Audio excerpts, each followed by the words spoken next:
बिस्मिल्लाहिर्रहमानिर्रहीम जी। टॉपिक है हमारा attention of sound by contraction of tensor tympani and stapedius muscles. ये दो मसल्स जो कि बहुत इंपॉर्टेंट हैं तेज आवाज़ों से कान को बचाने के लिए। यहाँ पे मसल्स के नेम दिए गए हुए हैं जो कि ये वाला काम, और खासतौर पर जो पहले वाला मसल है वो ज़्यादा इंपॉर्टेंट है।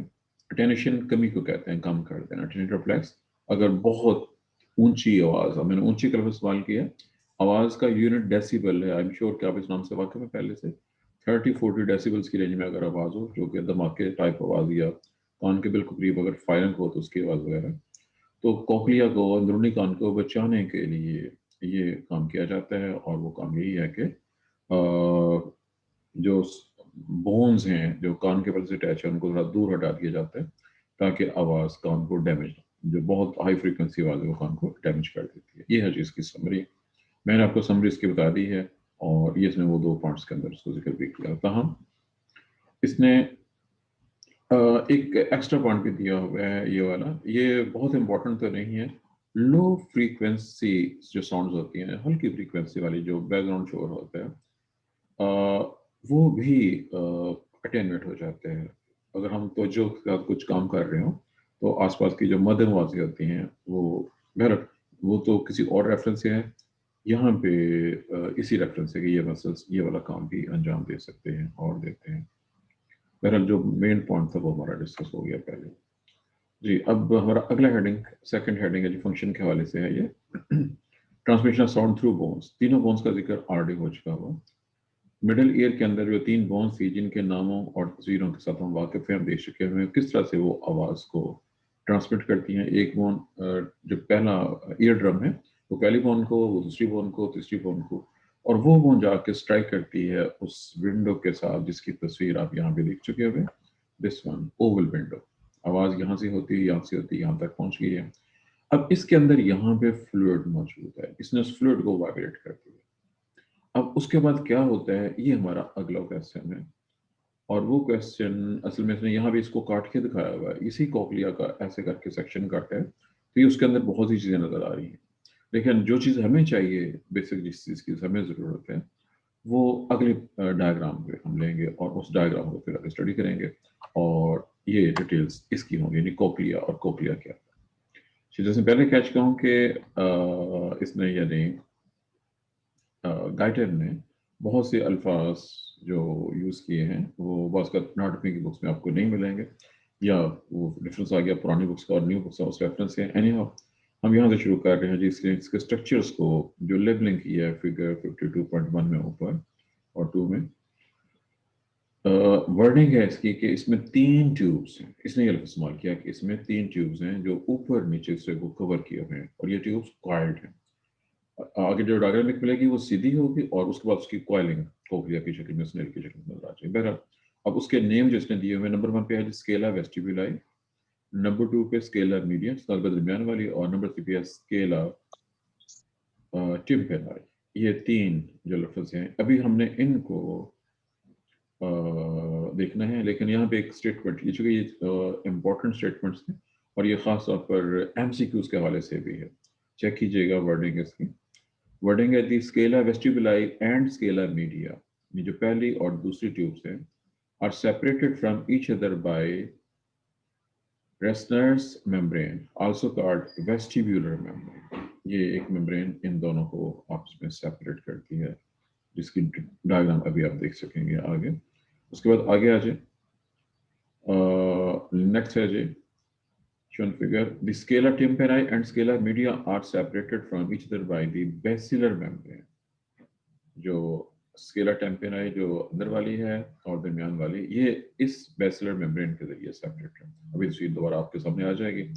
और इससे अगला फिगर अभी फिर बहुत इंपॉर्टेंट है। On the surface of basilar membrane lies the organ of कोटाई। ये वो मशहूर क्वेश्चन है जो कई बार आ चुका हुआ है। which contain a series of electromechanically sensitive cells, the hair cells। याद रखिए यहाँ पे हेयर सेल का मतलब ये नहीं है कि उनमें बाल लगे हुए हैं, वो सिलिया होते हैं जो मूव करते हैं और आवाज के सुनने का अमल उसके जरिए आगे ट्रेवल करता है। जी, अब यहाँ पे जैसे कि कह रहे हैं, अगले पेज पे हम जाते हैं तो आगे डायग्राम देख सकें कि उसने एक तस्वीर में उसको सीधा दिखाया है और फिर अगली तस्वीर में उसको, जी ये है जी वो तस्वीर। तस्वीर हाईली डायग्रामेटिक है। ये वो स्टेप्स है जो ओवल विंडो पे टच हो रही है। इसने वो कॉक्लिया को बहुत छोटा और सीधा करके दिखा दिया है। और अब देखना ये है कि इसमें सारी चीजें नजर आ रही नजर आ रही हैं। नंबर 1 चेक कीजिएगा, Scala vestibuli and scala media, इसने इन दोनों को इकट्ठा कर दिया है। इसके दरमियान में जो मेम्ब्रेन है उसने यहाँ पे शो नहीं की है। उसके बाद ये इसने वेसिलर मेम्ब्रेन दिखाई है, स्केला टिम बनाई, जो सबसे अंदर ट्यूब होती है स्केला टिम बनाई है वो। यहाँ पे एक लफ्ज ये भी चेक कीजिएगा, हेलिकोट्रीमा, ये वजाहत तलब लफ्ज है, इसकी वजाहत अभी मैं करता हूँ। अच्छा, ये तो होगी जो वो डायग्राम जो आपकी इस बुक ने दी हुई है। अब इसकी वो डिटेल जो इसने यहाँ पूरी शो नहीं की, गौर कीजिएगा, इसने ये दोनों इकट्ठे कर दिए हैं। यहाँ पे इनको आप तीनों को सेपरेट देख सकेंगे, इसका जिक्र ऊपर डायग्राम ऊपर रिटर्न के अंदर मौजूद था। अच्छा, अब यहाँ पे आ जाइए, ये है सबसे बाहर सबसे ऊपर वाला, ये है नाम है जिसकेला वेस्टिब्यूलाई, वेस्टिब्यूल से नाम निकला है वैसे। ये पहला हिस्सा हो गया, ठीक हो गया। अब ये वाली वो मेम्ब्रेन है जो इसको इससे सेपरेट कर रही है, जिसका नाम रेसनर्स मेम्ब्रेन के नाम से यहाँ पे मौजूद है। पहले कैविटी को दूसरी कैविटी से, दूसरी कैविटी के नाम है स्केला मीडिया। इन दोनों को निचली डायग्राम में इकट्ठा शो कर दिया, एक जगह पे शो कर दिया। अब जो स्केला मीडिया है इसके नीचे यहाँ पे करके ये बेसिलर मेम्ब्रेन मौजूद है। लोग बैठे सिर्फ इसने इसको लेवल किया, ये बेसिलर मेम्ब्रेन है। इसके अलावा इसने इसके अंदर ये वाला वो गैंग्लियन नजर आ रहा है, ये येलो कलर में न्यूरॉन दिखाई गई हुई है, और ये स्पाइरल लिम्बस है। अब ये वो चीज़ें हैं जिनकी डिटेल्स की आपको जरूरत नहीं है, चूंकि स्ट्रक्चर इतनी डिटेल में आपने नहीं जाना, चूंकि जो हमारे काम की चीज़ है वो हम अभी देखेंगे। ये इसने ऑर्गन ऑफ कोर्टा यहाँ पे दिखाया हुआ, ऑर्गन ऑफ कोर्टा, चूंकि इसका नाम ये, इसका ये नहीं कि यहाँ पे है, ये पूरी बॉडी में, यानी कान की बॉडी की बात हो रही है, कोक्लिया के अंदर जो इनर ऑडियो मेम्ब्रेन के दरमियान में यहाँ पे लोकेट कर रहा है, अटैच हो इसके साथ है बेसिकली, जहाँ पे सुनने का सारा अमल हो रहा है, और यहाँ से जो मैसेज है वो उसके जरिए गैंग्लियन के जरिए आगे ट्रांसपोर्ट हो रहे हैं। जो यहाँ पे कुछ अदर पार्ट्स आ रहे हैं, यहाँ पे देखिएगा, स्ट्रिया वेस्कुलरिस और ऐसे ही स्पाइरल प्रोविनस वगैरह, ये इसके मजीद स्ट्रक्चर्स हैं, लेकिन जिनका नाम डायग्राम जो ऑपरेटर में था वो सिर्फ ये 3-4 चीज़ें थी जो कि ज़्यादा इंपॉर्टेंट है। अच्छा, अब कुछ लफ्ज़ जो वजाहत तलब हैं, जो कि आपकी इस बुक ने एक्सप्लेन नहीं किए हुए, यहाँ पे नाम तो दे दिए हैं, लेकिन उनको जिस तरह से इसकी वजाहत की ज़रूरत थी वजाहत नहीं है, और अगर है भी है तो वो इनकम्प्लीट है। मैं इस डायग्राम को सामने लेके आ रहा हूँ। जैसा कि आपने ऊपर देख लिया था कि ये दो हिस्से हैं जिसको उसने यहाँ पे कंबाइन एक में ही लेबल कर दिया है, पार्ट 1, पार्ट 2, पार्ट 3। इनके दरमियान में बारीक वाली ये मेम्ब्रेन है। बहरहाल जो चीज़ अब मैं एक्सप्लेन करने लगा हूँ, इन दोनों को मैं भी इकट्ठा ट्रीट करूंगा और इसको मैं सेपरेट ट्रीट करूंगा, क्योंकि यही दो चीज़ें हमारे लिहाज से खासियत की हामिल हैं।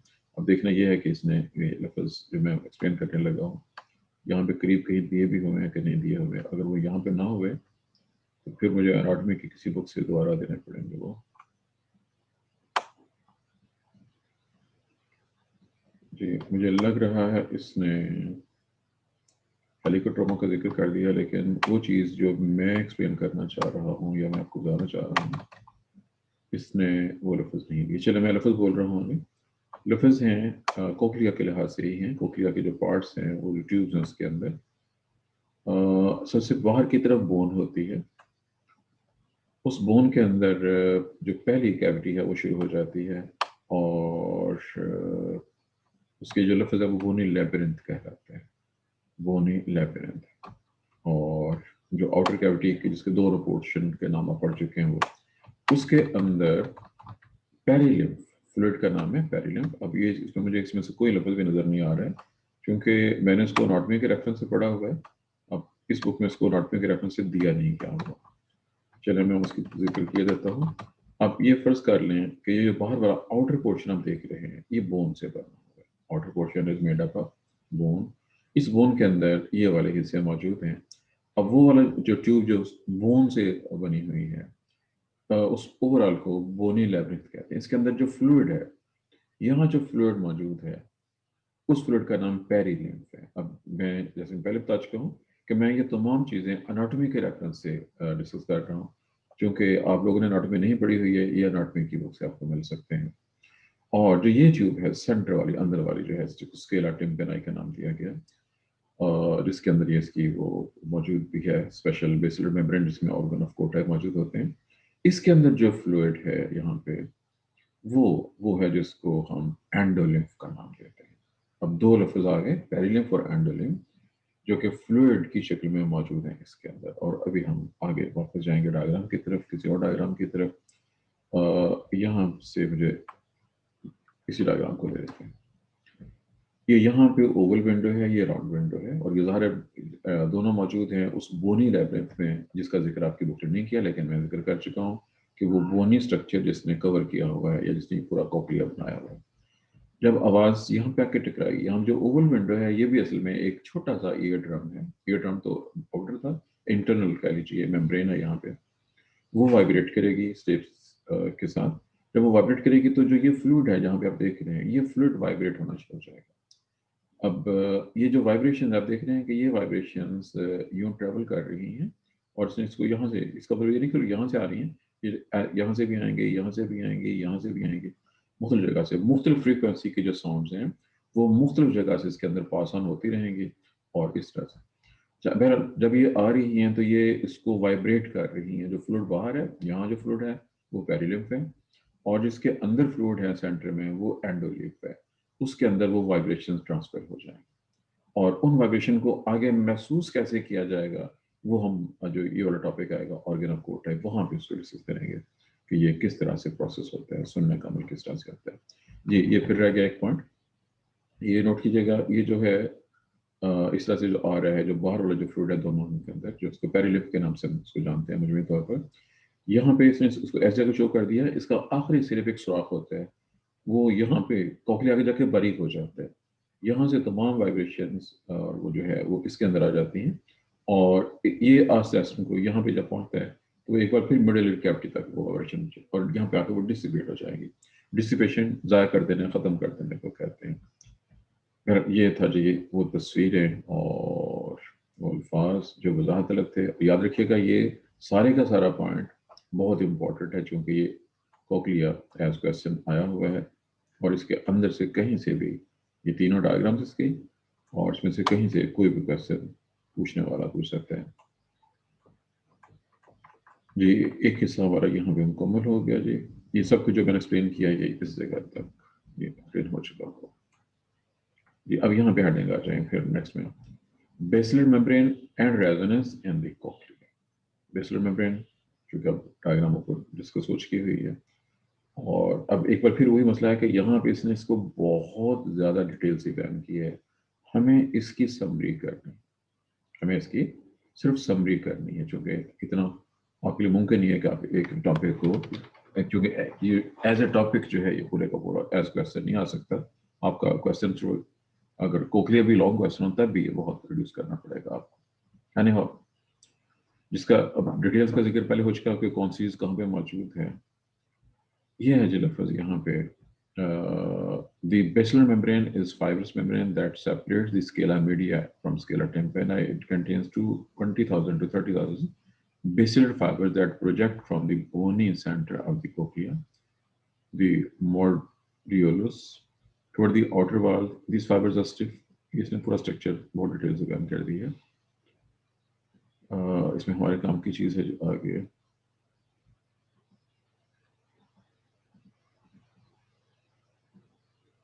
जी।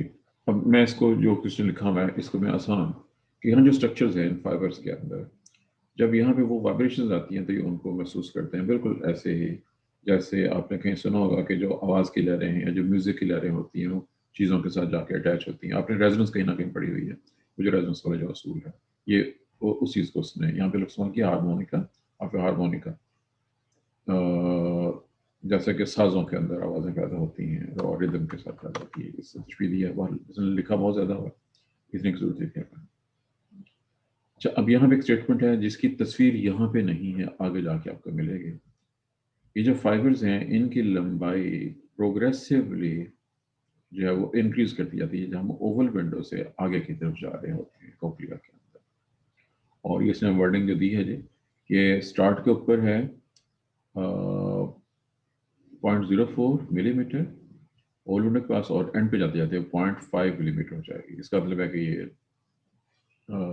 काफ़ी बड़े होते जा रहे हैं, और ज़ाहिर है कि इसका ताल्लुक उस रेजोनेंस की प्रोडक्शन के साथ है। अगला पॉइंट, डायमीटर फाइबर, जो आगे जाते हैं तो उनका फाइबर कम होता जा रहा है, चुनाचे वो फाइबर्स बारीक हो जाएंगे। दो पॉइंट्स हो गए। तीसरा पॉइंट है, ये दो पॉइंट हैं फ्रीक्वेंसी के रेफरेंस, और मेरे ख्याल में अगली जो तस्वीर आ रही है उसके अंदर आपको ये चीज़ें मिल जाएंगी फ्रीक्वेंसी के रेफरेंस से। बहरहाल गौर कीजिएगा, high frequency resonance of basilar membrane occurs near the base where the sound waves enter the cochlea through the old window, but low frequency resonance occurs near the हेलिकोट्रिन। जो हाई फ्रीक्वेंसी वाली sound waves हैं वो यहाँ पे, और जो low frequency वाली यहाँ पे, जो मीडियम फ्रीक्वेंसी होगी वो इस जगह पे रेजोनेंस जो है वो पैदा करेगी। इन मुख्तलिफ हिस्सों में, नीचे तस्वीरें भी हैं इसकी, हम उधर ही जा रहे हैं देखने की ये फ्रीक्वेंसी। ये हेडिंग है ट्रांसमिशन ऑफ,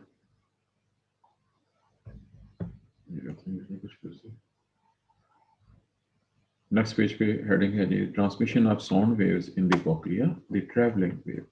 अब ये इसने बहुत लंबा चौड़ा लिखा है, हमें सिर्फ एक लाइन के अंदर इसको देखना है, बल्कि इसको हम डायग्राम से देखें तो एक लाइन की शक्ल में, जैसे ऊपर आपने देखा है वो साउंड वेव्स लहरों की शक्ल में पास हो रही होती है, सिर्फ एक लाइन के अंदर ये सारा pattern of vibration of BECIL membrane for different sound wave, जैसे ऊपर जिक्र हो चुका है। हाई फ्रीक्वेंसी, मीडियम फ्रीक्वेंसी और लो फ्रीक्वेंसी के लिए तीन मुख्तलिफ हिस्से हैं। ये तस्वीर आ रही है, ये तस्वीर आपको देख लीजिए। ये चलो क्लियर हो गया। ये हाई फ्रीक्वेंसी जो यहाँ पे वो काज करेगी रिपलिंग वेव्स, और जो लो फ्रीक्वेंसी है वो आखिरी हिस्से में, और जो है मीडियम फ्रीक्वेंसी है वो दरमियान वाले हिस्से में, क्योंकि ये वही मेम्ब्रेन्स की हम बात कर रहे हैं। उस मेम्ब्रेन्स में जहाँ पे रिपलिंग हो रही है और रेजोनेंस पैदा हो रही है, वो ये इस डायग्राम में दिखा रही है। इसने लिखा बहुत लंबा चौड़ा है, लेकिन ये तीन डायग्राम उस पूरे पॉइंट को बिल्कुल तस्वीर को देख के आपको नजर आ जाएगा कहाँ पे क्या चीज़ हो रही है। अगला heading, excitation of hair cells 52.7। ये आगे से चला गया ज़्यादा कहीं, मुझे लग रहा है कि ज़्यादा आगे चला गया।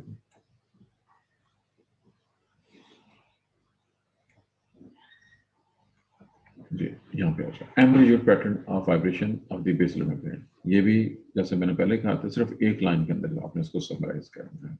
इसमें से दो तीन पॉइंट दिए हुए हैं, लेकिन ये डायग्राम को सामने रखते हैं अभी इसकी। आप एम्पलीट्यूड के लफ्ज़ से वाकिफ है, एम्पलीट्यूड क्या होता है, वाइब्रेशन का एम्पलीट्यूड। बेसिल मेम्ब्रेन में तीन पार्ट हैं। When the stapes is all the way inward, A, ये ए है जी। उसके बाद हैज मूव बैक, ये बी है, और ये फिर हिल गया अपनी जगह से,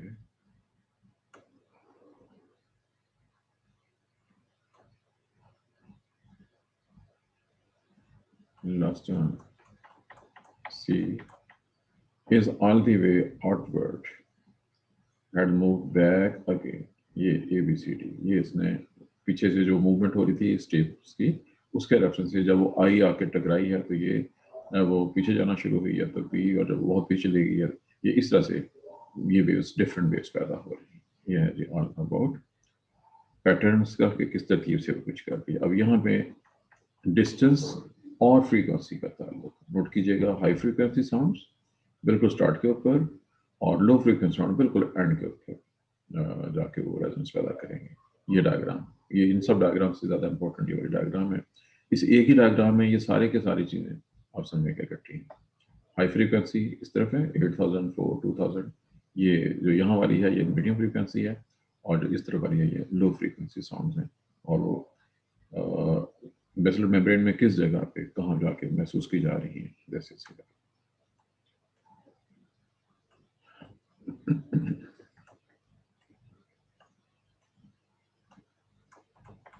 जी वो जो हमने ऊपर देखा वो ये डिटेल में दिया गया है। अब यहाँ पे आ जाइए जी, function of organ of Corti, organ of Corti और उसका फंक्शन, क्योंकि ये सेपरेट क्वेश्चन आया, इसको सारे को देखना है। जिसकी फिगर्स ऊपर आ चुकी हैं, ये रिसेप्टर ऑर्गन्स हैं जिसमें नर्व इम्पल्स पैदा होती है वाइब्रेशन के थ्रू, जब बेसिलर मेम्ब्रेन के अंदर जो फ्लूइड है वो मूव करता है, उसके सेल्स मूव करते हैं, और वहां से मैसेज करंट की शक्ल में आकर जाता है। ये तो है जिसका तारुफ यहाँ पे जो आम चीज़ है नंबर एक, इसके अंदर एक है जो बहुत आम, hair cells, a single row of internal और inner hair cells numbering about 3500 and measuring about 12 micrometers in diameter. और दूसरा जी 3 or 4 rows of external or outer hair cells numbering about 12,000 and having diameters of only about 8 micrometer. ये structure की details है। इसमें जो hair cells हैं वो दो किस्म के हैं, दोनों का डिफरेंस है, दोनों के साइज का डिफरेंस है। एक का साइज बड़ा है 12 माइक्रोमीटर, दूसरे का छोटा है 8। एक इंटरनल है और दूसरे एक्सटर्नल लोकेशन के लिहाज से। ये इनके साइज का जिक्र, तादाद का जिक्र भी है, वो कम है और ये वाले ज्यादा हैं। पहला पॉइंट। सेकंड पॉइंट आ जाए ये तस्वीर में मौजूद है। लेकिन नर्व फाइबर जो by the hair cells lead to the spiral ganglion तक पहुंचते हैं ऑफ ऑर्गेनोकोटाई, जो कि तस्वीर में हम ऑलरेडी देख चुके हुए हैं।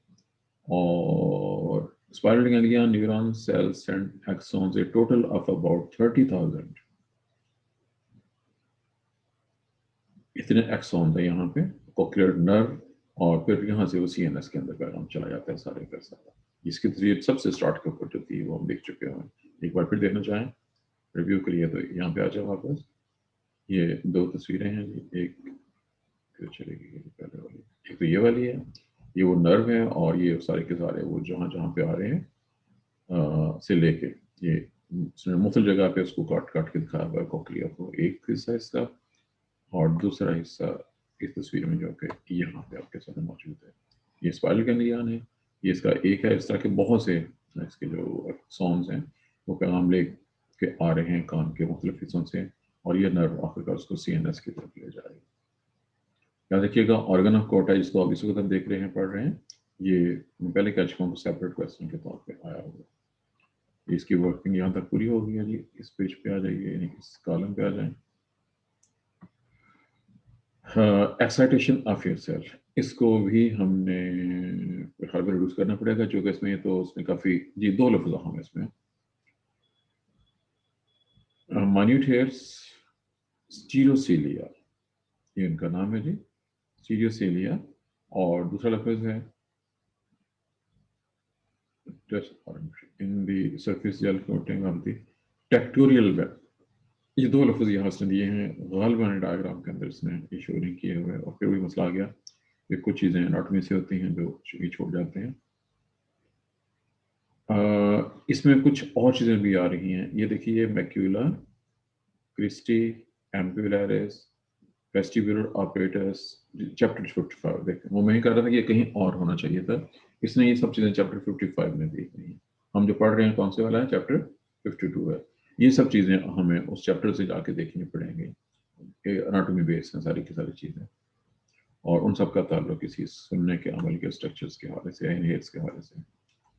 ये याद रखना है, चैप्टर 55 हमें ये चीज़ें चेक करनी पड़ेंगी जाके। आगे आ जाए जी। नेक्स्ट, इस पूरे पैराग्राफ के अंदर जो कौन की चीज़ें हैं नए अल्फाज आपके लिए, रेटिकुलर लैमिना एक, और रॉड्स ऑफ द कोर्टाई, ये दो अल्फाज हैं जिनका ताल्लुक सुनने के साथ है।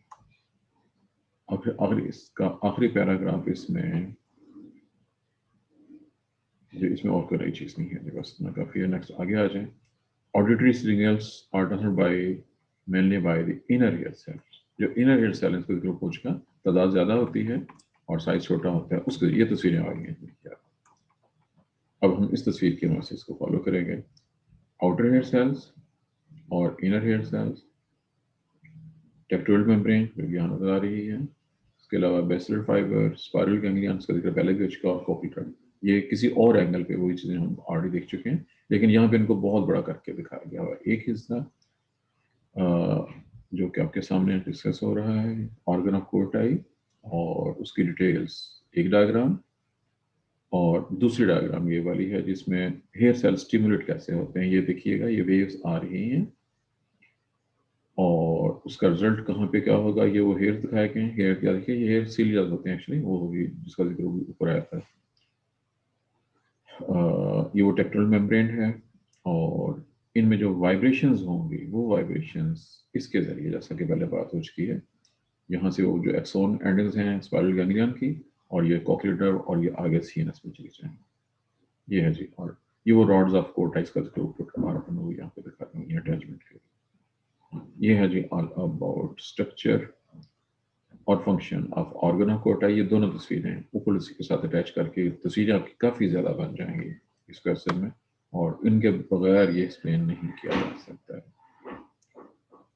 और ये जो बेसिक हमारा क्वेश्चन है कि कान, ये जो अभी हमने पढ़ा, याद रखिएगा, ये हमने सिर्फ हीयरिंग का प्रोसेस पढ़ा है, कोक्लिया के रेफरेंस से हमने यहाँ पे अभी सिर्फ कान की वर्डिंग में हीयरिंग का हमने स्टडी किया है, कोक्लिया के अंदर जो कुछ हो रहा है। जो बैलेंसिंग का प्रोसेस है वो अलग हेडिंग के साथ दिया गया होगा, सेपरेट होगा। टाइम हमारे पास बहुत थोड़ा बाकी है, ये 36.5 3.5 मिनट बाकी हैं जी। हमारा एक क्वेश्चन बहर मुकम्मल हो चुका होगा, और जो सुनने के लिहाज से था बहुत इम्पोर्टेंट था।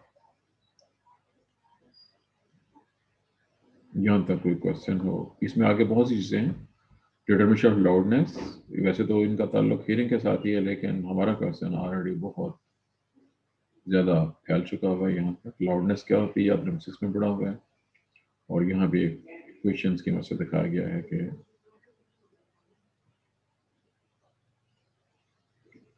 और इन चीज़ों को ब्रेन कैसे महसूस करता है और सिस्टम कैसे महसूस करता है, ये सब चीज़ें इसमें डिस्कस की हुई हैं। हमें इनकी जरूरत नहीं है, क्योंकि इसमें से कोई क्वेश्चन इस तरह का नहीं आया। लेकिन जो बैलेंसिंग वाला है वो मैं एक्सप्लेन करूंगा। इसने ब्रेन की जो फंक्शंस आगे वो भी डिस्कस किया हमने कि ब्रेन में किस जगह पे जाके ये मैसेज पहुंचता है।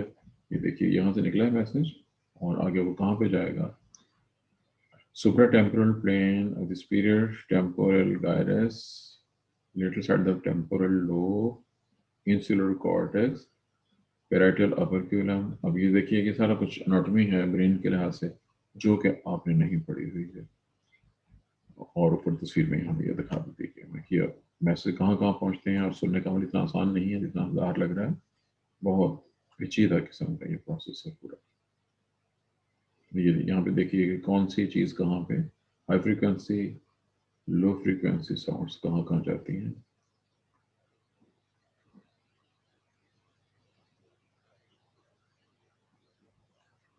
जी यहाँ तक किसी का कोई क्वेश्चन हो तो क्वेश्चन पूछ सकते हैं जी।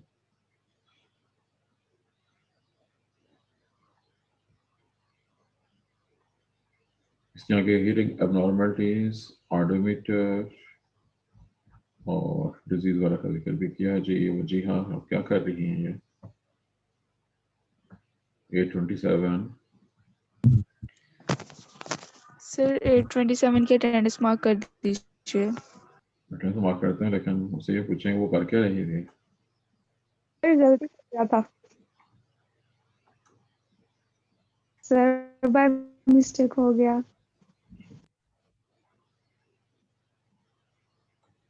चलिए बहरहाल हमारा कान का मेजर पोर्शन मुकम्मल हो चुका हुआ है फंक्शंस में, सिर्फ बैलेंसिंग रह गई है। अगरचे बैलेंसिंग के बारे में क्वेश्चन कोई नहीं आया हुआ, लेकिन बहरहाल मैंने जो ये वाला पोर्शन है ये गलबन नेक्स्ट चैप्टर में होगा आपकी बुक के लिहाज से कि ये बैलेंसिंग का अमल कैसे होता है। ये आसान है, हीयरिंग ज़्यादा मुश्किल है, बैलेंसिंग इतनी टफ नहीं है। इसको इंशाल्लाह नेक्स्ट क्वेश्चन में डिस्कस करेंगे जी। 27 है बजिया, 27 28 की भी मार्क कर लें सर 29 भी। 28 29। अब लोग ज़्यादा शो हो रहे हैं लेकिन हाजिरी कम है। इसमें आपकी आवाज़ समझ नहीं आ रही, आप क्या कह रही हैं समिया? सर आपकी 43 आवाज़ की भी। समिया आपकी आवाज़ ठीक नहीं आ रही है, ट्यूं ट्यूं की आवाज़ें आ रही हैं। सिर्फ 43 आपकी हाजिरी लगा दीजिए। सर 43 की भी लगा दें। लगा दीजिए। अस्सलाम वालेकुम सर। वालेकुम सलाम। 67 सर 842। 42 और 67। सर 43। एक मिनट, 43 हो गया बेटा, आपको बता दो दिया। मेरी आवाज़ आपको नहीं थैंक यू सर। पहुंचती है? 42 43 और एक और किसने कहा था अभी? 67, तीनों हो गए हैं। और क्या रह गया है? 66 सर। 66 पहले बिनाहल है, 66 इज नाहल। 65 पहले जी सर। ओके, आज पहले लगी थी बेटा। सर आपकी तबीयत कैसी है? शुक्र अल्हम्दुलिल्लाह।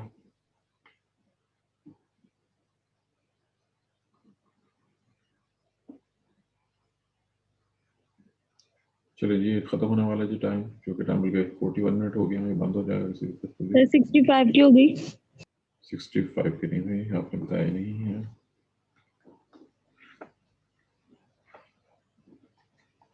सर 33।